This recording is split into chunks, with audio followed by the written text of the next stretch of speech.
আসসালামু আলাইকুম। ইসমত মিলি আমন্ত্রণ জানাচ্ছি এনটিভির মধ্যাহ্নের খবরে। প্রতীক বরাদ্দের আরও খবর জানাতে সেগুনবাগিচায় বিভাগীয় কমিশন কার্যালয়ে আছেন সহকর্মী শিউলি রায়। সরাসরি যুক্ত হচ্ছেন তিনি। শিউলি, প্রতীক বরাদ্দের বিষয়ে এই মুহূর্তে কি তথ্য আছে আপনার কাছে?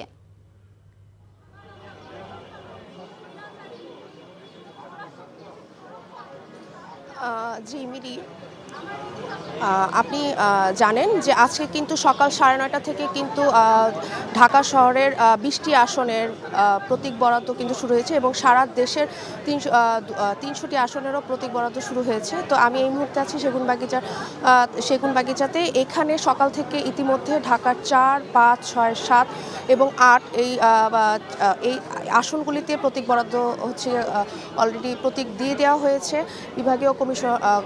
বিভাগীয় অফিস থেকে। এবং ইতিমধ্যে কিন্তু হেভিওয়েট প্রার্থী যদি আমরা বলি, সেটা হচ্ছে ঢাকার 8 আসনে মির্জা আব্বাসের পক্ষ থেকে তার ছেলে প্রতীক বরাদ্দের জন্য এসেছেন এবং ঢাকার 8 আসন থেকে কিন্তু আরেকজন প্রার্থী এনসিপির প্রার্থী নাসিরউদ্দিন পাটোয়ারি, উনিও কিন্তু আসলে এসেছেন এবং কিছুক্ষণ আগে উনি ওনার যে প্রতীক শাপলাকলি এবং শাপলাকলি প্রতীক বরাদ্দে উনি পেয়েছেন। তো আসলে যেটা আমরা আসলে ইতিমধ্যে জানতে পেরেছি যে স্বতন্ত্র প্রার্থী কিন্তু এখনো পর্যন্ত তারা তাদের প্রতীক যে পছন্দের প্রতীক সেটি কিন্তু এখনো তারা কোনো স্বতন্ত্র প্রার্থী। তো হেভিওয়েট প্রার্থীদের মধ্যে ঢাকার 8 আসনের আরেকজন প্রার্থী যে মেঘলা, উনিও এসেছেন তার নিজ দলীয় প্রতীক হচ্ছে গিয়ে চেয়ে এবং উনি ওনার প্রতীক পেয়েছেন। তো প্রতীক পাওয়ার পরে কিন্তু আসলে প্রার্থীরা তাদের আনন্দের কথা বলেছেন এবং এছাড়াও তারা আরও বলছেন যে আসলে নির্বাচন কমিশন নিরপেক্ষতার সাথে যদি কাজ করেন তাহলে অবশ্যই আগামী নির্বাচন কিন্তু স্বচ্ছতার সাথে এবং নিরপেক্ষতার সাথে হচ্ছে গিয়ে তারা নির্বাচন কার্যক্রম শেষ করতে পারবেন। এছাড়াও তাদের আরও কিছু কথা তারা বলেছেন যে প্রার্থীরা প্রতীক বরাদ্দের পরে যে কালকে থেকে যেহেতু নির্বাচনের প্রচারণা শুরু, এই প্রচারণার যে নীতিমালা, সেই নীতিমালা তারা মেনেই হচ্ছে গিয়ে কালকে থেকে তারা মাঠে নামবেন নির্বাচনের প্রচারণা করতে। কিন্তু এতে যেন কোনোভাবে আইনশৃঙ্খলা বাহিনী থেকে শুরু করে সকল নিয়ম যেন পালন করা হয়, সেই ব্যাপারগুলো নিয়েও কিন্তু তারা হচ্ছে গিয়ে কথা বলেন। তো ছিল মিলিয়ে আমার কাছে সর্বশেষ তথ্য সেগুনবাগিচা থেকে। জানছিলাম প্রতীক বরাদ্দের খবর। নির্বাচনকে কেন্দ্র করে দেশের বিভিন্ন আসনের প্রার্থীদের মাঝে প্রতীক বরাদ্দ দেওয়া হয়েছে। এর অংশ হিসেবে বগুড়ায় বিএনপি চেয়ারম্যান তারেক রহমানের পক্ষ থেকে প্রতীক সংগ্রহ করেছে জেলা বিএনপির সভাপতি রেজাউল করিম বাদশা। সকালে চট্টগ্রামের 16টি আসনে প্রার্থীদের মধ্যে প্রতীক বরাদ্দ করেছেন রিটার্নিং কর্মকর্তা বিভাগীয় কমিশনার ডক্টর জিয়াউদ্দিন ও জেলা প্রশাসক কার্যালয় থেকে 111 প্রার্থী তাদের প্রতীক সংগ্রহ করেন। জাতীয় সংসদ নির্বাচন উপলক্ষে কুমিল্লায় প্রার্থীদের মধ্যে প্রতীক বরাদ্দ দেওয়া হয়েছে। রিটার্নিং কর্মকর্তার কার্যালয় থেকে জেলার 11টি আসনে চূড়ান্ত প্রার্থীদের মধ্যে প্রতীক বরাদ্দ দেওয়া হয়। প্রথম ধাপে এনসিপির হাসনাত আবদুল্লাহর কর্মী সমর্থকরা কুমিল্লা 1 আসনে বিএনপির প্রার্থী খন্দকার মুশাররফ হোসেন এবং কুমিল্লা 3 আসনে বিএনপির প্রার্থী কাজী শাহ মুফাজ্জল হোসেন কায়কোবাদের পক্ষে তাদের কর্মী সমর্থকরা প্রতীক সংগ্রহ করেন।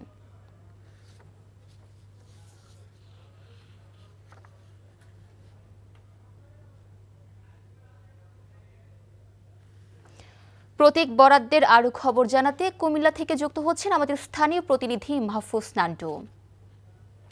মাহফুজ, এখন পর্যন্ত কতজনকে প্রতীক দেওয়া হয়েছে?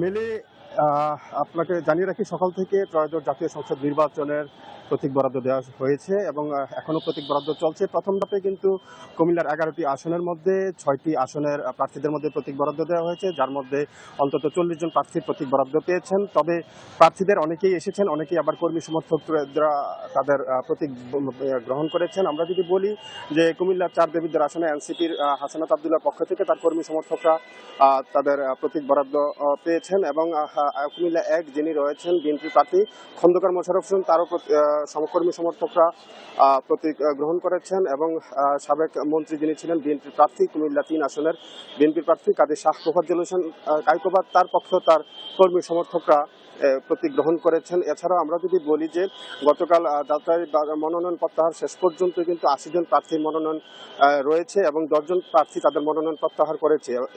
এই 80 জন প্রার্থীর মধ্যে কিন্তু আজকে প্রতীক বরাদ্দ চলছে। তো প্রথম ধাপে যে 6টি আসনের 40 জন প্রার্থীর প্রতীক বরাদ্দ শেষ, এখন দ্বিতীয় ধাপে চলছে।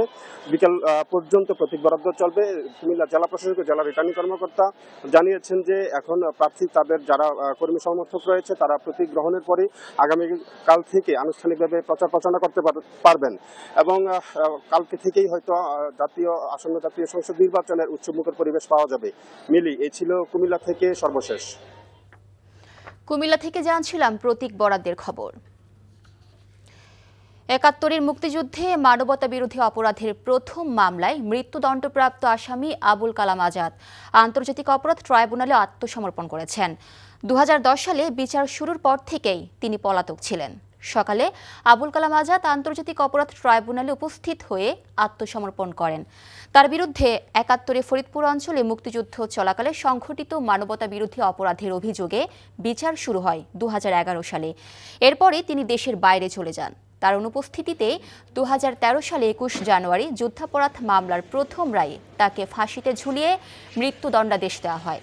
মামলার অভিযোগে বাচ্চু রাজাকার নামে পরিচিত এই ব্যক্তির বিরুদ্ধে আনা ৮টি অভিযোগের মধ্যে ৭টি সন্দেহাতীতভাবে প্রমাণিত হয় বলে তখনকার প্রশ্নবিদ্ধ ট্রাইব্যুনাল মৃত্যুদণ্ড কার্যকরের আদেশ দেয়। এই রায়ের বিরুদ্ধে আপিলও করেছে রাষ্ট্রপক্ষ। আবুল কালাম আজাদ আত্মসমর্পণ করে জামিন আবেদন করেছেন।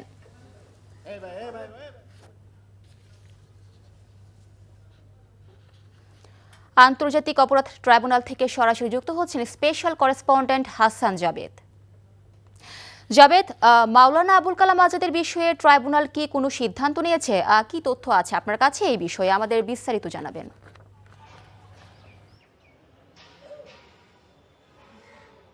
মিলি, আমরা আজকে সকালে দেখেছি যে আবুল কালাম আজাদ, যিনি যুদ্ধাপরাধের দায়ে মৃত্যুদণ্ডপ্রাপ্ত আসামি, তিনি ট্রাইব্যুনালে উপস্থিত হয়েছিলেন। গতকালই তিনি এই মামলায় আত্মসমর্পণের আবেদন করেছেন। তবে আজকে কিন্তু তিনি আত্মসমর্পণের জন্য এসেছিলেন, কিন্তু তার আত্মসমর্পণের প্রক্রিয়া এখনও শুরু হয়নি। কারণ ২০১৩ সালে কিন্তু ট্রাইব্যুনাল ২ তাকে সর্বোচ্চ শাস্তি মৃত্যুদণ্ড দিয়েছিল। নিয়ম অনুযায়ী ট্রাইব্যুনাল ২-এ কিন্তু তার আত্মসমর্পণটি হবে, কিন্তু ট্রাইব্যুনাল ২-এর চেয়ারম্যান আজকে অনুপস্থিত। সেই জন্য ট্রাইব্যুনাল ২-এ আজকে তার আত্মসমর্পণের কার্যক্রমটি হয়নি, যার ফলে তিনি চলে গেছেন এবং আবার আসবেন যখন হয়তো আগামীকাল। কিন্তু ইতিমধ্যেই কিন্তু তার এই সাজা ১ বছরের জন্য গত অক্টোবর মাসে গত বছরের সাজা ১ বছরের জন্য স্থগিত করেছে সরকার। কাজেই ওনাকে এখন কেউ গ্রেফতার করতে পারবে না, উনি এখানে আসবেন। এবং নিয়মটা হচ্ছে যে যেহেতু তিনি আপিল করতে চান, আপিলের শর্তই হচ্ছে, নিয়মই হচ্ছে ট্রাইব্যুনাল আইনে কোনো আসামি যখন পলাতক থাকে তখন হয় তাকে রায়ের পর গ্রেফতার হতে হবে অথবা আত্মসমর্পণ করে আপিল করতে হবে। তো সেই প্রক্রিয়াটি তিনি করেই আপিল বিভাগে আপিল করবেন ট্রাইব্যুনালের রায়ের বিরুদ্ধে। এই হচ্ছে তার প্রক্রিয়াটি।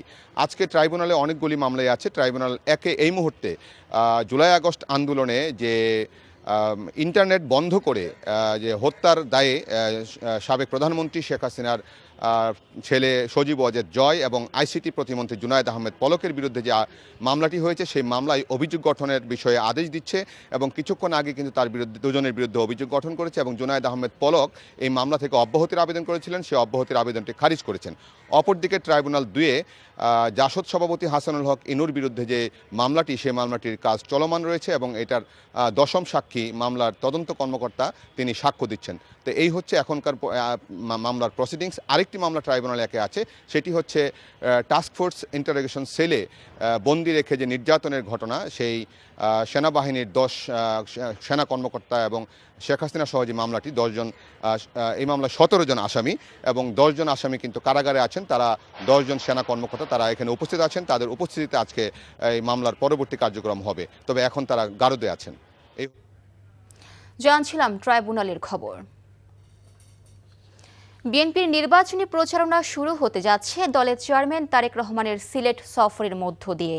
তিনি আজ রাত 8:15 বিমানযোগে সিলেট জেলায় পৌঁছাবেন। গভীর রাতে হজরত শাহজালাল রহমতুল্লাহ আলাইহির মাজার জিয়ারত করবেন এবং কাল সকালে সিলেট আলিয়া মাদ্রাসা মাঠে নির্বাচনী সমাবেশে যোগদান করবেন। পরে দুপুরে মৌলভীবাজার সদর উপজেলার শেরপুর আইনপুর খেলার মাঠে সমাবেশে যোগদান করবেন তারেক রহমান। যাত্রাপথে হবিগঞ্জ জেলার শায়েস্তাগঞ্জ উপজেলায় প্রস্তাবিত নতুন উপজেলা পরিষদ মাঠে সমাবেশে যোগ দেবেন তিনি। তারপর ব্রাহ্মণবাড়িয়া জেলার সরাইল উপজেলার কোট্টাপাড়া ফুটবল খেলার মাঠে নির্বাচনী সমাবেশে যোগদান করবেন এবং পরে কিশোরগঞ্জ জেলার ভৈরব স্টেডিয়ামে নির্বাচনী সমাবেশে যোগদান করবেন। এরপর যাত্রাপথে তিনি নরসিংদী পৌর পার্ক সংলগ্ন নির্বাচনী সমাবেশে যোগ দেবেন। নারায়ণগঞ্জ জেলার আড়াইহাজারে রূপগঞ্জ গাউসিয়া এলাকায় সমাবেশে যোগ দিয়ে গভীর রাতে গুলশানস্থ নিজ বাসভবনে ফিরবেন বিএনপি চেয়ারম্যান তারেক রহমান।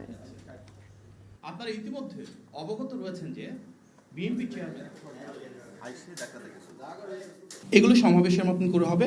আমরা ইতিমধ্যে বলেছি যে সেখানে স্বাভাবিকভাবে প্রচুর উপস্থিতি থাকে। আমরা দেখেছি ইতিপূর্বে স্মৃতিসৌধে যাওয়ার সময়ও কোনো নির্ধারিত প্রস্তুতি ছিল না, কোনো জনসমাবেশ ছিল না, কোনো পথসভা ছিল না, কিন্তু বিপুল পরিমাণ জনসমাগম হয়েছে। সুতরাং এই সফরগুলোতেও হয়তো সাধারণ মানুষের দলের নেতাকর্মী অনেক আবেগ আশা আকাঙ্ক্ষা থাকবে, সেটিকে ঘিরে হয়তো ব্যাপক পরিমাণ জনসমাগম হবে। ভারতে গিয়ে ম্যাচ না খেলার যে সিদ্ধান্ত বাংলাদেশ ক্রিকেট বোর্ড বিসিবি নিয়েছে, এতে আনুষ্ঠানিক সমর্থন জানিয়েছে পাকিস্তান ক্রিকেট বোর্ড পিসিবি। ইউএসপি এনক্রিক ইনফোয়ের এক প্রতিবেদনে বলা হয়েছে, পিসিবি আইসিসিকে তাদের এই অবস্থানের কথা জানিয়েছে। চিঠির অনুলিপি পাঠানো হয়েছে আইসিসি বোর্ডের অন্য সদস্যদেরও। ভারতের নিরাপত্তা উদ্বেগের কারণে বাংলাদেশের ম্যাচগুলো শ্রীলঙ্কায় সরিয়ে নেওয়ার যে দাবি বিসিবি তুলেছে, তা নিয়ে আলোচনার জন্য বুধবার বোর্ড সভা ডেকেছে আইসিসি। পিসিবির এই ইমেল ওই সভা ডাকার ক্ষেত্রে কোনো প্রভাব ফেলেছে কিনা তার প্রতিবেদন নিশ্চিত করা হয়নি। আইসিসি অবশ্য শুরু থেকেই বলে আসছে যে বিশ্বকাপের সূচি পরিবর্তন করা হবে না। ভারতের সঙ্গে যৌথ আয়োজক হিসেবে থাকায় শ্রীলঙ্কায় বাংলাদেশের ম্যাচগুলো পূর্ব পরিকল্পনা অনুযায়ী হবে। গত সপ্তাহে বিসিবির সঙ্গে বৈঠকেও আইসিসি তাদের এই অনড় অবস্থানের কথা জানিয়েছিল। এই ছিল মধ্যাহ্নের খবরে। এই খবরের ভিডিও সহ আপডেট জানতে ভিজিট করুন এনটিভি অনলাইন www.ntvbd.com। এছাড়াও এনটিভির জনপ্রিয় সব অনুষ্ঠান ও খবরের আপডেট জানতে ভিজিট করুন আমাদের ইউটিউব ও ভেরিফাইড ফেসবুক পেজে। দুইটাই দুপুরের খবর দেখার আমন্ত্রণ রইল। ধন্যবাদ সবাইকে।